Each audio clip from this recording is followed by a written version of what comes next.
पपीहा था पानी बिन प्यासा, पाया न पानी तो परेशान है। कहीं पर लहरता था सागर ले आसा, प्यासा मिला ना तो अपमान है। कहीं पर देवरी ने भाभी को चाहा, अरे चाहे न भाभी तो कत्लान है। कहीं पर भाभी ने देवर को चाहा, पर चाहे न देवर गया शान है।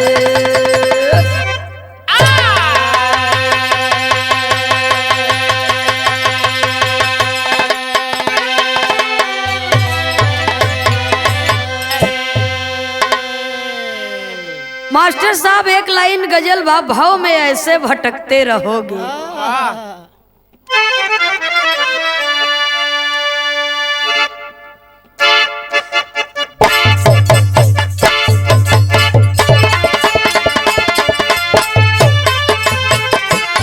वाह वाह वाह यो।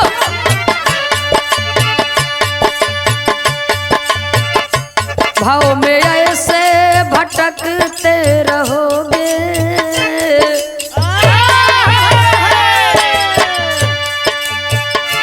भाव में ऐसे भटकते रहोगे, पार जाने की हस्ती नहीं है।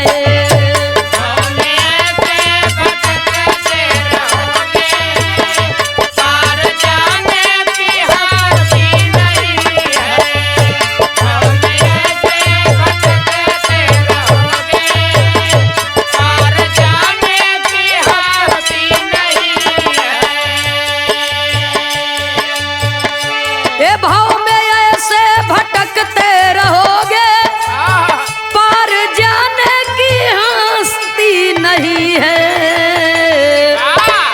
दर दर ठोकर तुम खाते रहोगे, दर दर ठोकर तुम खाते रहोगे, मुक्ति पाने की कश्ती नहीं है।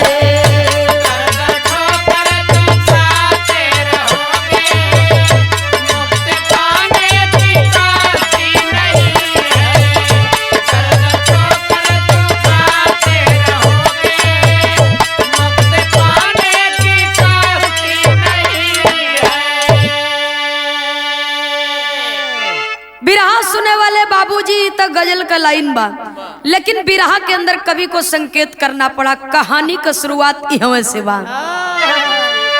बड़े भाई की शादी हुई थी, बड़े भाई की शादी हुई थी, छोटा भाई रहा कुछ ना बाली। बड़े भाई की शादी हुई थी, छोटा भाई रहा कुछ ना बाली। बड़े भाई की शादी हुई थी, छोटा भाई रहा कुछ ना बाली। ए बड़े भाई की शादी हुई थी, छोटा भाई रहा कुछ नाबालिग।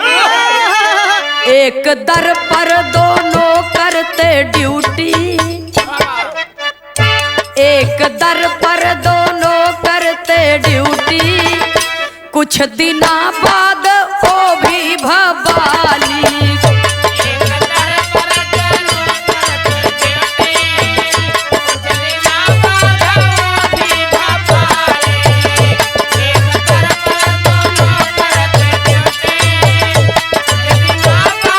एक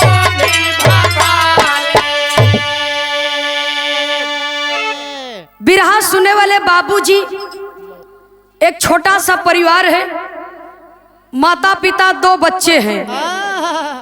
दोनों भाई पढ़त लिखत हैं। बड़का लड़का के महतारी बाप शादी कर दिए, छोटका लड़का के शादी नहीं भई बा। दोनों भाई पंजाब शहर में ड्यूटी कर रहे हैं। तो दोनों भैया आपस में बात विचार करत हैं। कवि को संकेत करना पड़ा। कहानी की शुरुआती हमें से बा।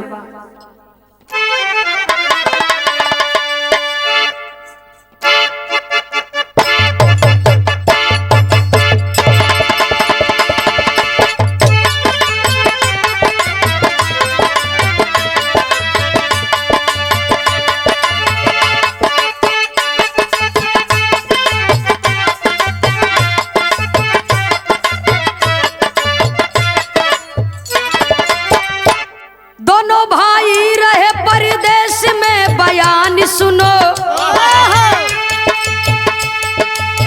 दोनों भाई रहे परदेश में, बयान सुनो। खाना बनावे में दुई नौ रहे परेशान, सुनो।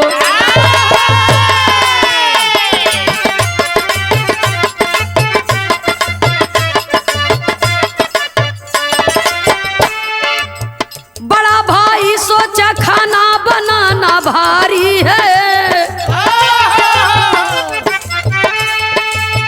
बड़ा भाई सोचा खाना बनाना भारी है।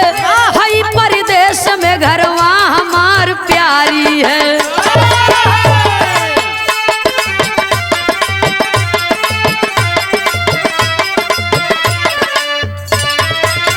टिकट कटाया, एक दिन पहुंचा घरे जा करके। टिकट कटाया, एक दिन पहुंचा घर पे जा करके। चला दुल्हन को अपने साथ में लिवा करके।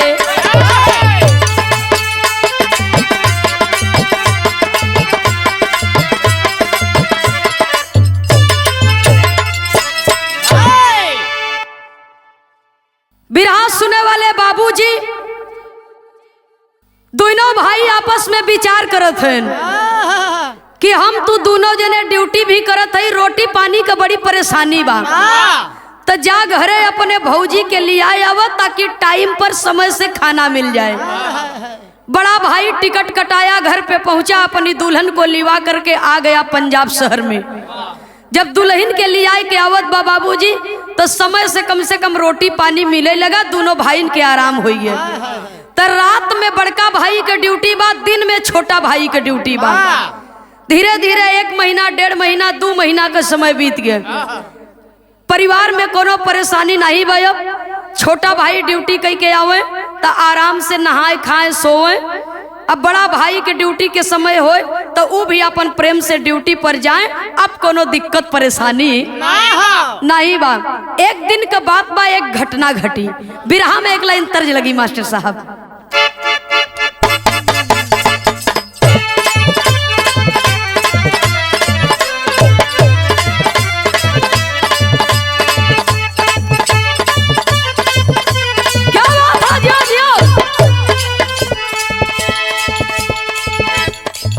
हारमोनियम मास्टर साहब एक भोजपुरी गीत का इशारा किए।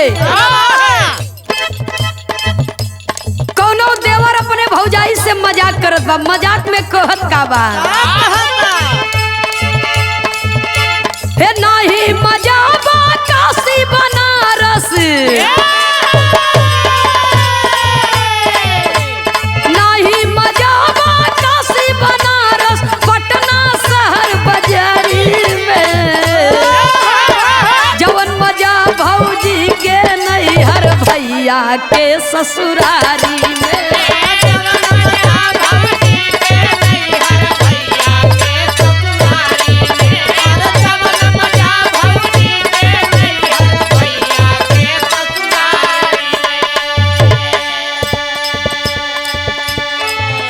आदमीन के लिए कहा गवा या तो पाए नर बौराई या खाए नर बौराई। लेकिन ये कहानी में केस उल्टा होत बा, कहानी उल्टा होत बा। रात भर वो दुल्हनिया का पति यानी बड़का भैया ड्यूटी करे और सवेरे बेचारू पहुँचे घरे तो रात भर तो वैसे ही खटे हैं, थका हैं, नहाने खाने सोई गए। आ देवरवा दिन में ग ड्यूटी करे बदे यह प्रक्रिया चलत बा। लेकिन जब 1.5-2 महीना तक देहात वाला भोजन छोड़ के शहर वाला भोजन की दुल्हनिया जब बर्गर चाउमीन ओमीन खात आई तो एकर मनौ धीरे धीरे चाइना की नहीं बढ़ाई लगा है। तो एक दिन अपने देवरवा से कहता, का कहता भैया हो, दिन भर देवर ड्यूटी की है, संझा की जब घरे आई, जब पति चला गया ड्यूटी पर तो देवर के घरे में अकेले ही पाई के दुल्हनिया कहता, खिली कली बेहसाई गुलशन में,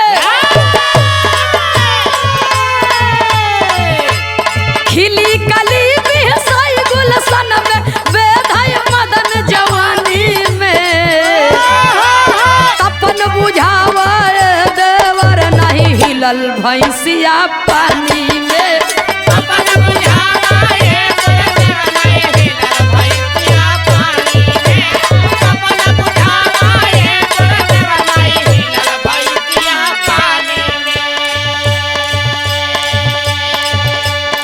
देवरवा सोचा तब मैजन भौजी के तबीयत नहीं सही बा का, कभू ऐसा नहीं बोलत रही ना, आज कैसे बोलत है, वो बात के समझते नहीं बा। लेकिन भौजैया का कहता, जरत धरतिया बा सूखल सिवानावा, जरत धरतिया बा सूखल सिवानावा, जरत धरतिया बा सूखल सिवानावा। ए देवर बबुआ तनी हमार बात समझे के कोशिश करा, जरत धरतिया बा सूखल सिवनावा, की जय बरसात बन के बदरा सवनावा, की जय बरसात बन के बदरा सवनावा, की जय बरसात बन के बदरा सवनावा। हे समझ न पाया देवर बतिया,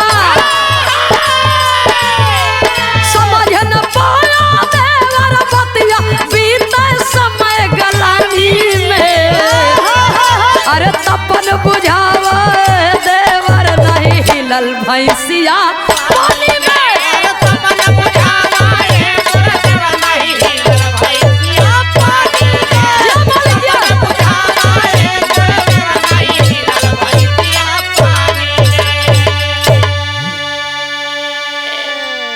भौजैया कहता, जरत धरतिया बा सूखल सिवनवा, की जय बरसात बन के बदरा सवनवा, समझ न पाया देवर बतिया बीते समय गलानी में।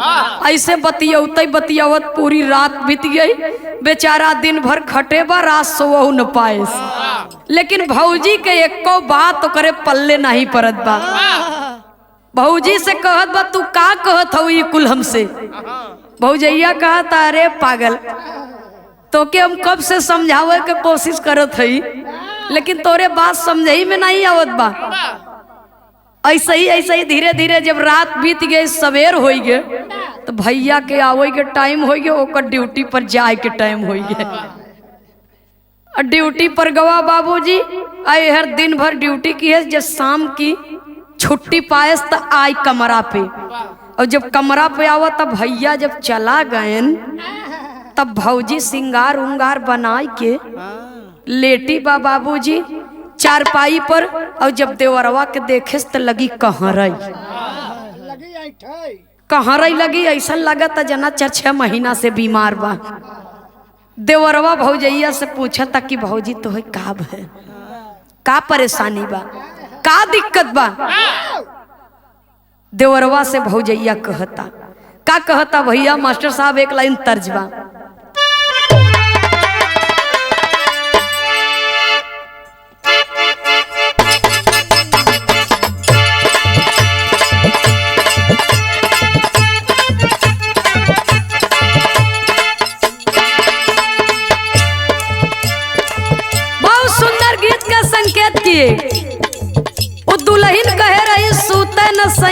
से जिया पे। लेकिन ये तर्ज का संकेत किया हमरे इलाहाबाद का कलाकारी से गाए। ये तर्ज वो समय का रहा 2020 विश्व कप का मैच रहा, धोनी छक्का मारे रहे, इसलिए हिंदुस्तान के लोग नाच नाच करके गा रहे थे। इंडिया जीती थी उस समय। कैसे गावे भैया हो, मारेला धोनी जब छक्का, मारेला धोनी जब छक्का, मारेला धोनी जब छक्का, मारेला धोनी जब छक्का, अरे बल्ला घुमाई के भारत के देशवा के,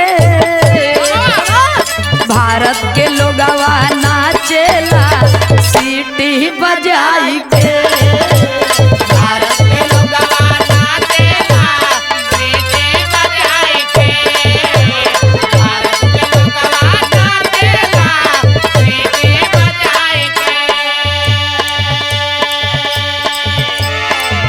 लेकिन देवरवा के सामने भौजैया करत का बा, हे सूते न भौजी खटिया पे, सूते न भौजी खटिया पे, सूते न भौजी खटिया पे, सूतली भौजी खटिया पे, अरे सपना सजाई के देवर जी, देवर जी, हे देवर बदन में पीड़ा बा कहली बोलाई के, देवर बदन में पीड़ा बा कहली बोलाई के, देवर बदन में पीड़ा बा कहली बोलाई के।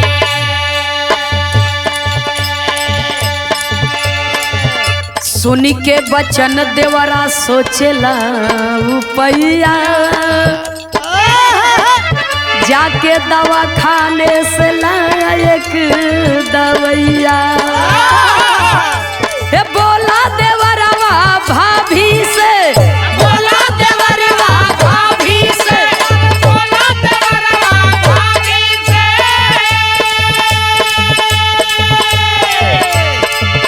अरे बोला देवरवा भाभी से, अरे आगी जलाई के भाभी जी, भाभी जी, हे भाभी दवैया खाला तू पानी उबाल के, भाभी दवैया खाला तो पानी उबाल के, भाभी दवैया खाला तो पानी उबाल के।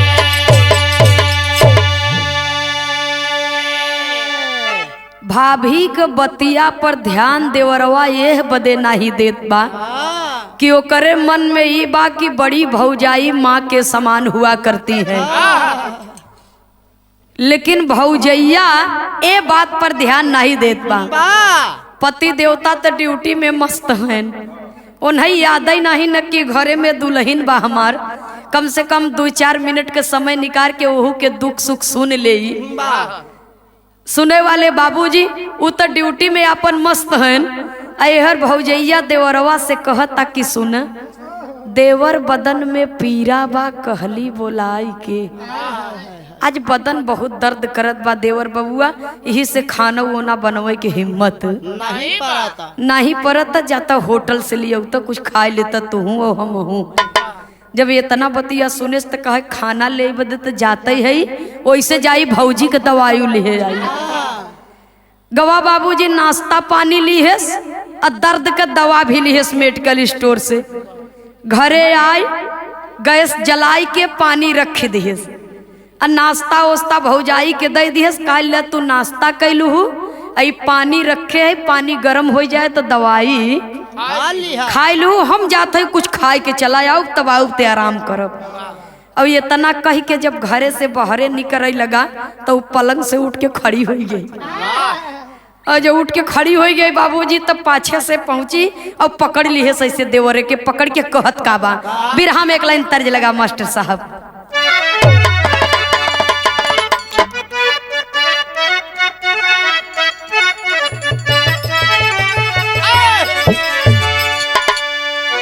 हंसी हंसी गोरी कहे,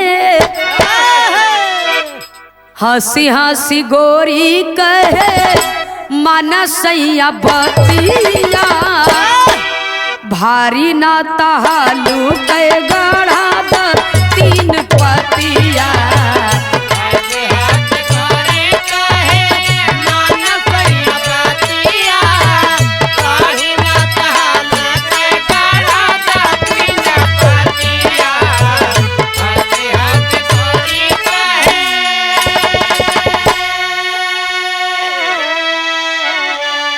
लेकिन बिरहा में भावा भौजैया पलंग से उठ करके कहती है, उठ के पलंगिया से, उठ के पलंगिया से बोली भौजैया, हमारे दर्द के देवर तू है दवैया।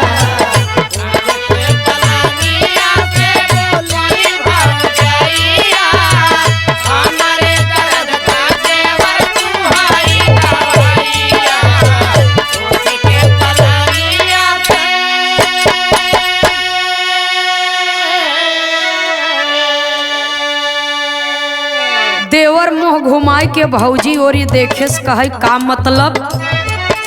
तब भौजैया का करता, धई के या कवारिया में देवारा से बोली, सिनवा में ऊन के सटावे अपन चोली।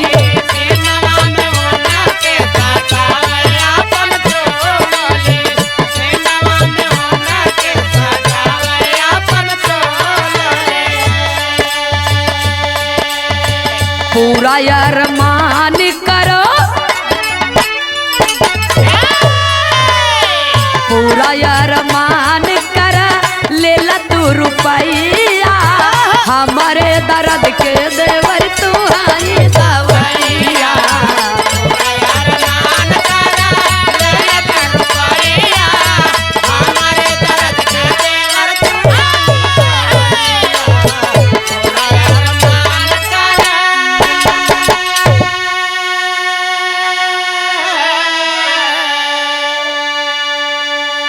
देवरवा से भौजैया का बस सुना, ई दवाई ववाई हमके ना चाहिए, ई पानी गरम करत है तो वही पिए। हमके जवन दवाई चाहे देते ना यहाँ। हाँ बेमतलब के बतियावत है। देवरवा जब इतनी बतिया सुनत त कहे तब लेबू का तू तो वही तो कहत हूँ हमारे शरीर में दर्द बा, तो हम ले गए दर्द के दवाई ले आवा। कहता ई दवाई हमें न चाहे, हमारे दर्द के देवर तू है दवैया, दवैया, हमारे दर्द के दवाई तो तू हुआ। जब इतना बतिया बाबूजी सुनता तो देवरवा के पकड़ के अपने सीना से सटावता, गले से लगावता, और वही एक जोर का झटका देवर दिए जाए के गद्दा से गिरिन पलंग पे। और जब गिरिन बाबूजी तब पहुंचा और बाल पकड़ के बाबूजी हराम खोर नहीं तो, अरे तुझे मैं अपनी माँ समझता हूँ, पिता समान मेरा भाई, अरे मेरे विषय में क्या सोचेगा। मैं मर जाऊंगा लेकिन अपने भाई के खिलाफ ऐसा काम नहीं कर सकता। वही बाबूजी भौजैया के बाल पकड़ करके उठा लिया, दो तमाचा खिसियाए के मारे से। जब गाले ताक के मारे से बाबूजी तब वो हर मुँह घूम आईलीन। कभी को संकेत करना पड़ा। वो भाई कहता है, क्या कहता है, बा भाई होए तो ऐसन हो। केवल त्रेता युग में ही भाई भाई का प्यार नहीं था, आज कलयुग में भी ऐसे ऐसे परिवार में ऐसे भाई हैं जो एक भाई अपने भाई से दगा करना नहीं चाहता है। कभी को संकेत करना पड़ा, बिरहा शैली में टेरी के भाव में लिखना पड़ा।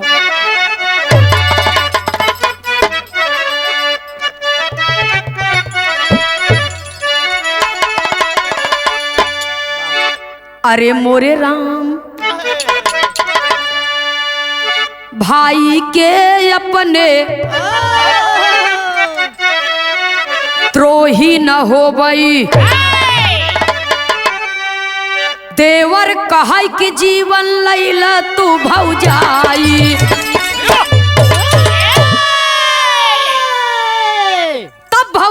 रिसियाई गई देवर पे केस उल्टा हाकी। जब तू झापड़ पाएस तब भौजी रिसियाई गई देवर पे केस उल्टा हाकी।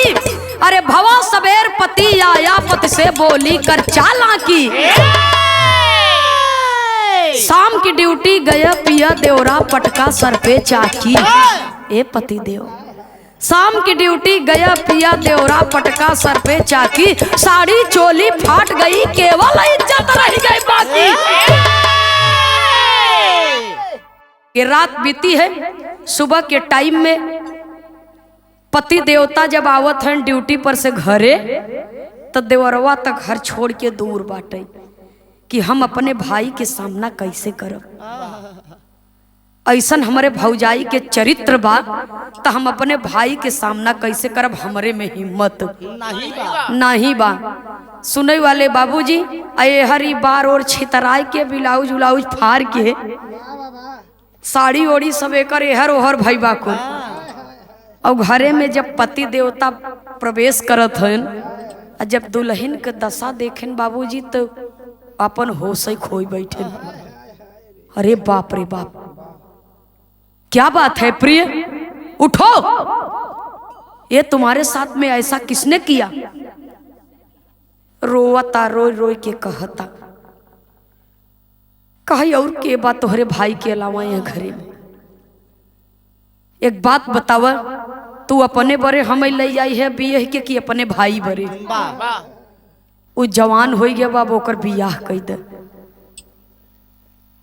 हमारे साथ में दुर्व्यवहार करना चाहा और हमने उसे मना कर दिया तो मेरी ये दशा कर दिया। मैं तो जहर खा करके अपना प्राण दे दूंगी, जिंदा नहीं रहूंगी। जिंदा तबई रहब जब तोहार भाई अब तोहरे लगे तोहरे संगे न रहे तब। सुनई वाले बाबूजी, इसीलिए कहा जाता है तिरिया चरित्रम दय्यम न जानम। बिरहा के अंदर कवि को संकेत करना पड़ा, कहना है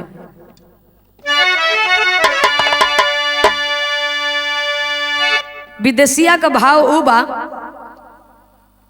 एक दुल्हन का पिया परदेश में बा, आ दुल्हनिया अपने पिया के याद में रोता। का कहता, अरे हंसी हंसी पनावा खियौला बई मनावा।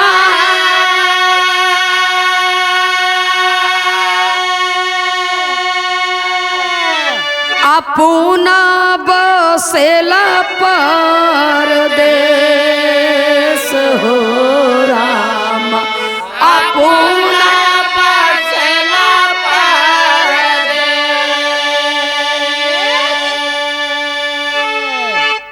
कोरी रे चुनरिया में दगिया लगौले दिहाले करे जवा मिठे। दिहाले करे जवा मिठे। सुने वाले बाबूजी, दुल्हनिया के आंख के आंसू पति देवता पोछत हैं, लेकिन उसके आंख का आंसू नहीं थम रहा है। रो रो करके अपने पति से कहती है,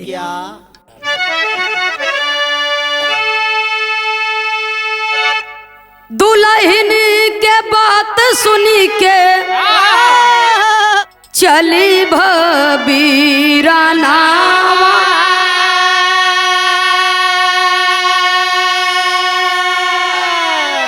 पहुँचा छोटका भाई के अगार हो, पहुँचा छोटका भाई के धई के टंगरिया जमीनिया पे खिंचले। पूछई लगा बात मार मार, पूछे लगा बात मार मार। अरे छतिया पे चढ़ी के सिगटैया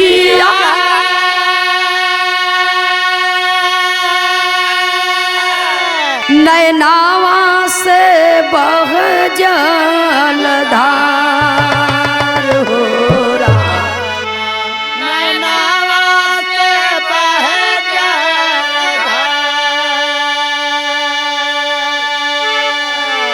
टोलावा पड़ोसिया के जियरा बचाई हले भाई का है भैया से पुकार हो राम भाई का है भैया से पुकार हो राम भाई का है भैया से पुकार।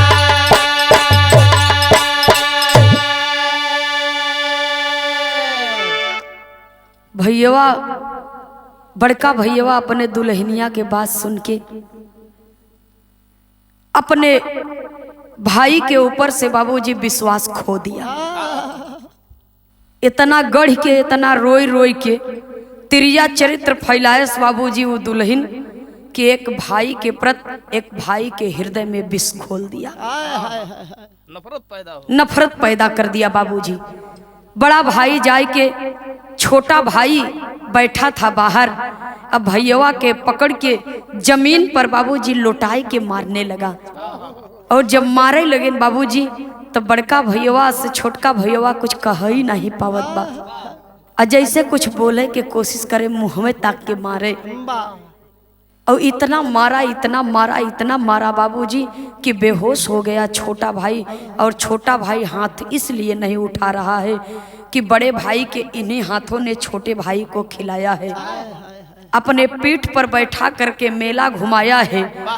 भाई का प्यार उस भाई पर हाथ उठा रहे, भैया के जवाब देवे बदे छोटका भैया का हाथ नहीं उठत बा। टोला पड़ोसी के लोग, रान पड़ोसी के लोग सब देखत हैं, अरे बाप रे बाप, मर जाई लड़कवा, बड़का भैया पागल हुई बा। लोग जाय करके बाबूजी छोड़ा दिए और मुंह पर पानी का छींटा मारे। छोटा भाई होश में आया, अब बड़का भैया के चरण पकड़ के रोए रोए के कहता का कहत बा बाबूजी। बिरहा के अंदर पपट के भाव में कवि को संकेत करना पड़ा।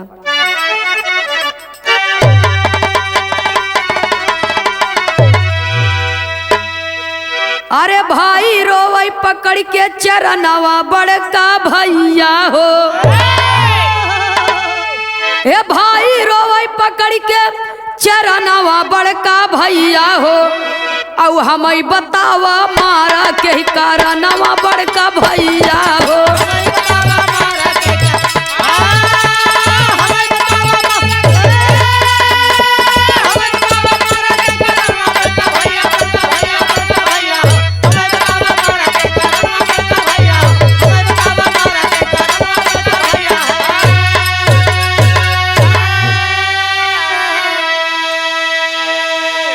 बाटिन भौजाई जेके मानी महतारी हो, उनसे जाके पूछा कवन गलती बा हमारी हो।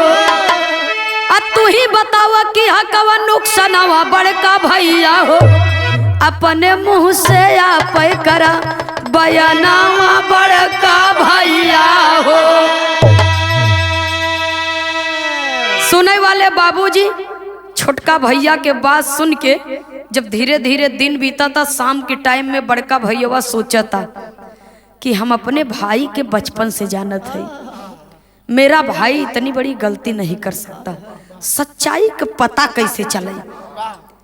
कभो जिंदगी में शराब के हाथ नहीं लगावत रहा, लेकिन आज छोटे भाई के प्यार में बड़े भाई के हृदय में बाबूजी नफरत पैदा हो गई है।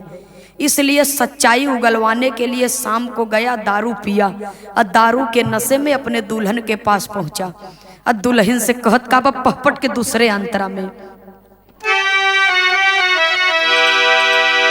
अरतिया की दारू पी के आइले जवानवा हो, और नारी के मारी मारी पूछे कुली बयानवा हो।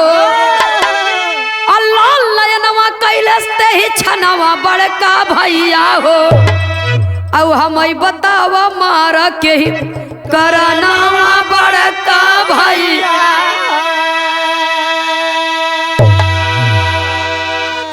पहुंचा बाबूजी बेल्ट निकाल लिए और दुल्हनी के कहे कि इधर आओ सुन मेरी बात को। दुल्हनिया कहा तक का सुनी, अब हमार को सुने की हिम्मत नहीं रही गे बा। अब हम ये दुनिया से छोड़ के चली जाबे, नहीं हमके हमारे नैहरे पहुंचाई दे। अब हम कुछ कौनो बात सुनब न, हिया हम रह न पाऊ, कवन मोह लई के हिया हम रहब। वही बाबूजी पकड़ के हाथ पकड़ के उठा लिए और उठा लिए सब बेल्ट निकाले सब लगा तड़ातड़ मारे। जब मारे लगा बाबूजी, जब 4-6-10 बेल्ट पाए तब जाके ओकर बुद्धि खुली। जब जाके ओकर बुद्धि खुली, गोड़ पकड़ के लटक गई, कहे पति देवता हमें माफ कर दा, हमसे बहुत बड़ी गलती हो गई। कहे सही बोल, सच बोल ना। अरे तेरे चक्कर में मैंने अपने भाई को मार मार करके उसकी हालात खराब कर दिया। आज तक जो ने भाई के दूबी की सुटकुनी नहीं मारे रहे, तोहरे चक्कर में हम अपने भाई के लात जूता से मारा। ये हाथ जो ने भाई के सर पर आशीर्वाद दे बरे उठा रहा, आज ये हाथ से अपने भाई के हम मारा। धिक्कार बा हमारे जिंदगी की। जब सही सही कुल बात बताए दे, कहा ये काम कर, जितना तोर सामान बा दरे कुल भर बक्सा में समेट अटैची में चल। ले चल तोके गंगा नहवा ले आई। आल्हा में कवि को संकेत करना पड़ा, कहना है बाबूजी, कड़ुई जबनिया से हरे बोलाई मार दानावा ये भैया।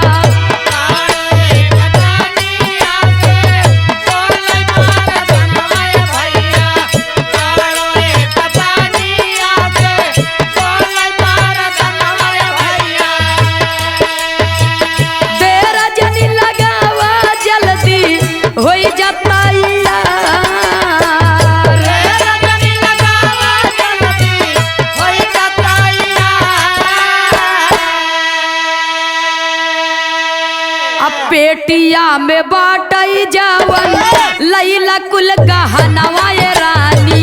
पेटिया में बाटई जावन लैला कुल गहनवा ये रनिया।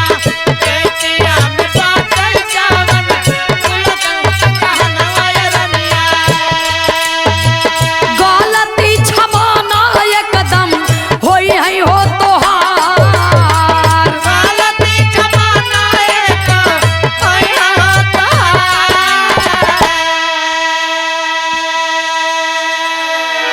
अरे चांडालिन, तेरे चक्कर में मैंने अपने भाई को मारा।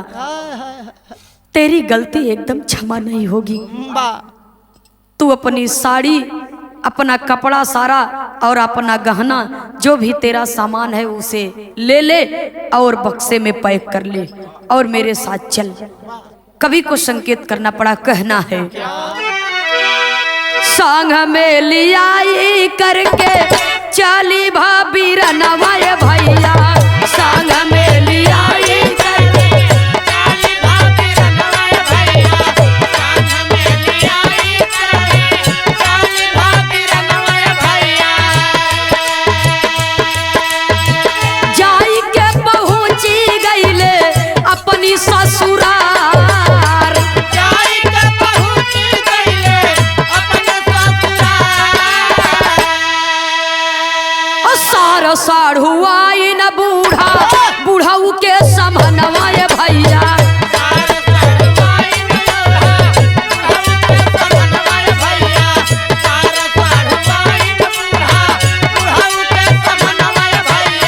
सही सही बातिया के किया जहार।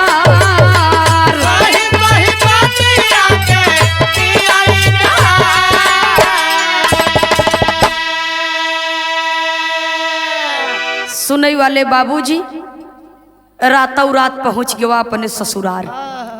और जब ससुरारी में पहुंचा तो जब सबेर होता तक वो करे दुल्हन का काकी माई जितना सब रहन परिवार में, पास पड़ोस के लोग सब इकट्ठा होते हैं। का बात बा, सब रहे नहीं ले आई के आई गए। का बात बा मेहमान सब रहरई एकदम से ले आई के आई गया कहा सब रहरई नहीं रतिये में आई गए रहे। वही बाबूजी जब सबेर हो गए तो अपने बूढ़िया से अपने सास से दामाद कहता है जौन तोहरे अगल बगल के हो नहु के बोलावे चाहत बोलाइले, कुछ नातो रिश्तेदार बोलावे चाहत बोलाइले। कहे काहे मेहमान, कहे पहले बोलाबू तब बाबू कहाँ गए खेत हंगावे गए हैं का ओनहो बोलाइले। पूरा परिवार इकट्ठा हो गए जौन कुछ मुख्य मुख्य रिश्तेदार रहन, मम्मा मौसा फूफा गांव देश के लोग जे अगुवाई कराए रहन ओनहो बोलाए के सब जब सब दोपहर में इकट्ठा हो गए दुआरी पर तो उनकर सारी करतूत सबके सामने बाबूजी लगा बयान करे जवान। और जब बतावे लगा तो जब सब लोग सुनेन तो सब बाबूजी धिक्कारत हैं, ओ लड़की के कहत हैं। का कहत हैं कभी कुछ संकेत करना पड़ा।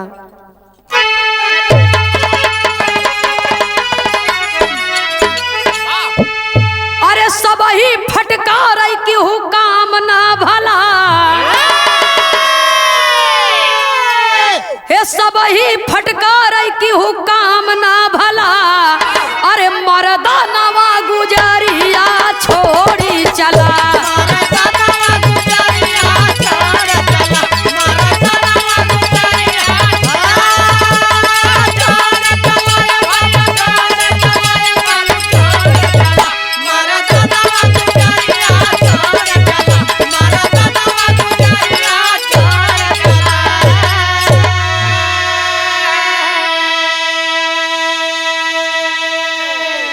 करे कहे से अपने भाई के हम मारा।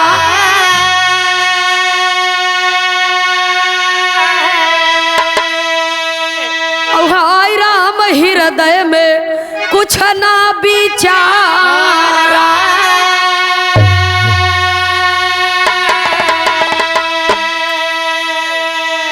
अतिरिया चरित्र का दिखाइन ई कला, चरित्र के दिखाई नहीं कला। तब मरदा नवा गुजरिया छोड़ी चला,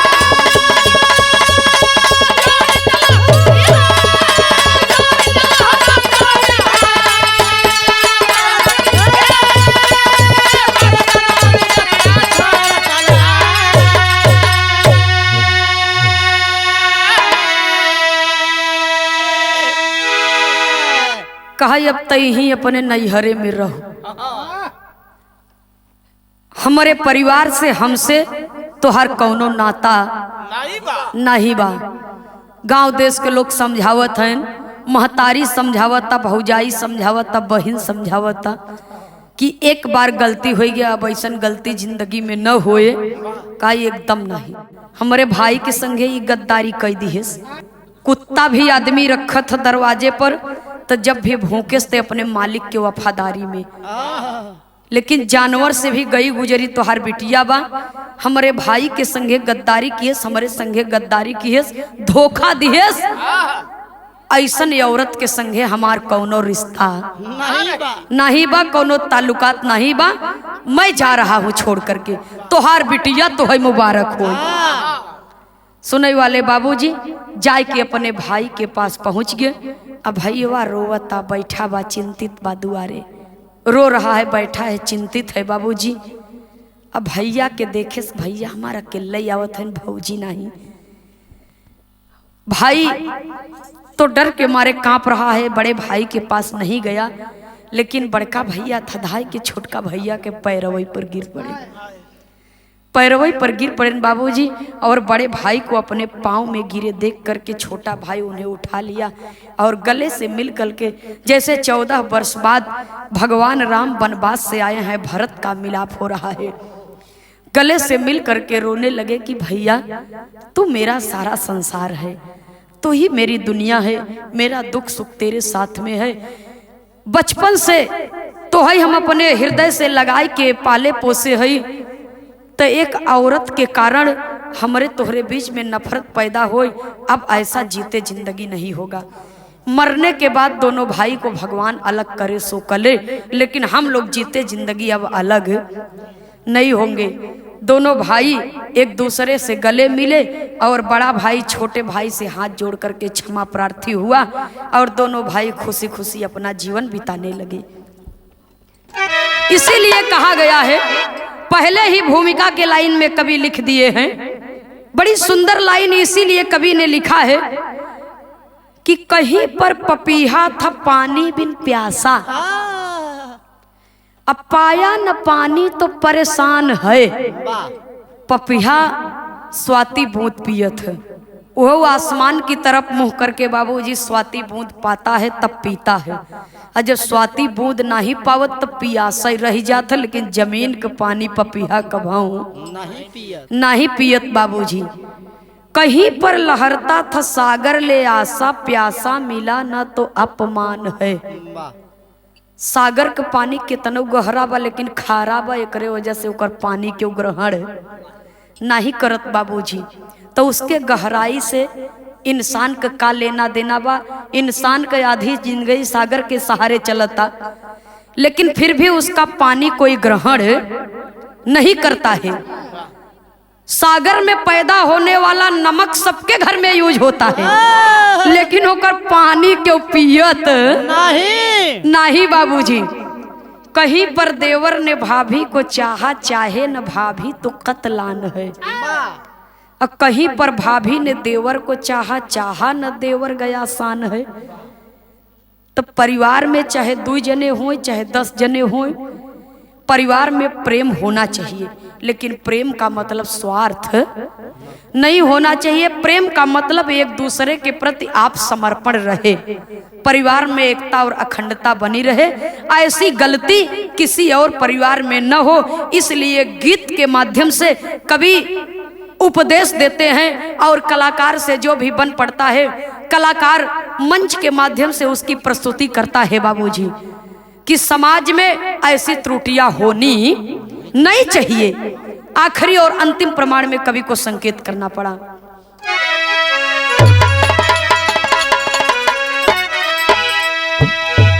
स्वामी सीताराम हित भाई लाल जी स्वर्ग सिधारे,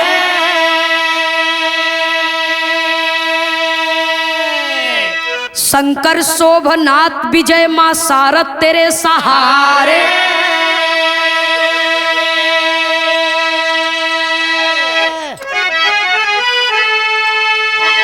अरे राम भाई के अपने द्रोही न हो बई, ए बाबू भाई के अपने द्रोही न हो बई। नंदनी खेमराज सब ही से नेह लगाई, भाई के अपने द्रोही न हो।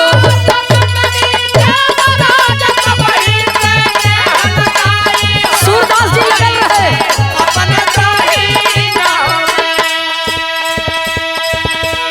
देख तेरे संसार की हालत क्या हो गई भगवान, कि कितना बदल गया इंसान, वो कितना बदल गया इंसान। देख तेरे संसार की हालत क्या हो गई भगवान, कितना बदल गया इंसान, कितना बदल गया इंसान। सूरज न बदला, चांद न बदला, ना बदला आसमान, कि कितना बदल गया इंसान, वो कितना बदल गया इंसान।